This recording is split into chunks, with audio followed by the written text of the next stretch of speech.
So in this video we will be talking about smudge cells. तो smudge cells basically क्या होती है कि कुछ ऐसी पर्टिकुलर टाइप की सेल्स होती है जिनको हम स्लाइड पे रखते हैं, और जब दो स्लाइड्स के बीच में जब हम स्लाइड का प्रिपरेशन करते हैं तो जब हम दो स्लाइड को एक स्लाइड के ऊपर रखते हैं और दबाते हैं तो सेल्स फट जाती हैं, और फटी हुई सेल्स हमें माइक्रोस्कोप पे दिखती हैं।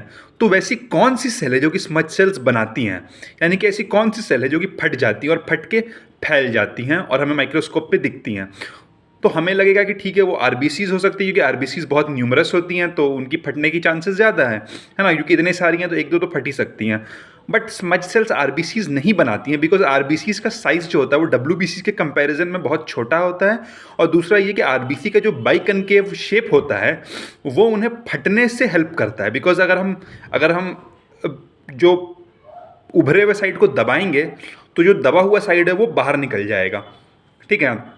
तो इसलिए आरबीसीज इजीली नहीं फटती, बिकॉज उनका साइज छोटा होता है और उनका बाइकनकेव शेप होता है।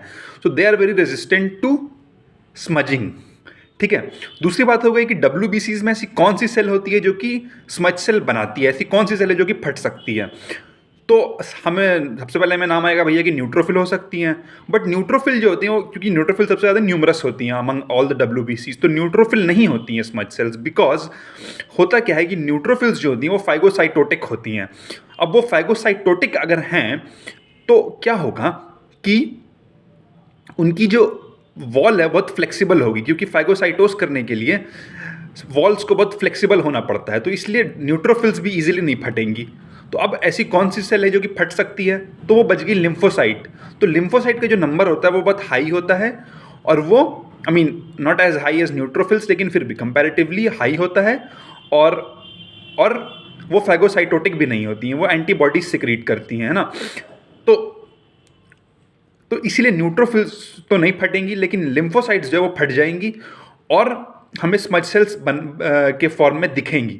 तो हमें स्मज सेल्स अब दिखेगा कब, तो स्मज सेल्स हमें तब दिखेगा जब हमारे पास बहुत सारे लिम्फोसाइट्स हों। तो लिम्फोसाइटोसिस में स्मज सेल्स हमें दिख सकता है, लेकिन उतनी हाई चांसेस नहीं है। हमें सीएमएल में भी नहीं दिखेगा, लेकिन सीएलएल में यानी कि क्रॉनिक लिम्फोसाइटोटिक ल्यूकीमिया में हमें स्मज सेल्स दिखेंगी, क्योंकि सीएलएल में बहुत सारी लिम्फोसाइट्स हैं जो कि स्मज सेल्स बना सकती हैं, है ना, ठीक है। तो अब हमें लगेगा कि एएलएल में भी हो सकता है कि हमें स्मज सेल्स दिखनी चाहिए, लेकिन एएलएल में स्मज सेल्स नहीं दिखती, क्योंकि एएलएल में जो सेल्स होती हैं वो बहुत ही यंग होती हैं, तो यंग सेल्स इजीली नहीं फटेंगी, है ना। कंपैरेटिवली जो ओल्डर सेल्स हैं, जो कि बूढ़ी सेल्स हैं, वो ज़्यादा फटने की चांस है उनकी। तो स्मज सेल्स जो है वो सीएलएल में दिखेगा और लिम्फोसाइटोसिस में दिखेगा, ठीक है। लेकिन लिम्फोसाइटोसिस में स्मज सेल्स दिखने की चांसेस कम है इन कंपैरिजन टू सीएलएल, क्योंकि सीएलएल में लिम्फोसाइटोसिस जो है बहुत ज़्यादा होता है। मतलब अगर किसी इन्फेक्शियस कॉज की वजह से अगर लिम्फोसाइटोसिस है तो स्मज सेल्स दिखने की चांसेस कम है, लेकिन अगर सीएलएल है तो फिर स्मज सेल्स दिखने की चांसेस ज़्यादा हैं, ठीक है।